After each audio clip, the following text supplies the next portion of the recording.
Hey everyone, welcome back. If the Lloyds app only shows a blank or white screen, this usually means that the app is not loading data correctly. First, start by swiping up from the bottom of your screen, look for the Lloyds app and then swipe it away.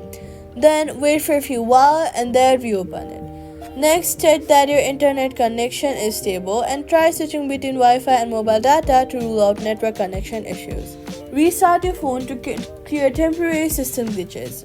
Then you're going to go ahead and head over to your app store, search for the Lloyds Banking app, and then make sure that your app is updated to the latest version. Updating your app ensures you have all the latest files and bug fixes to update it. Disable any VPN or ad blocking temporary apps temporarily, as they can sometimes interfere with secure banking connections. If the blank screen continues, uninstall the app and reinstall it from the official app store, then set login again, and that's it. Subscribe to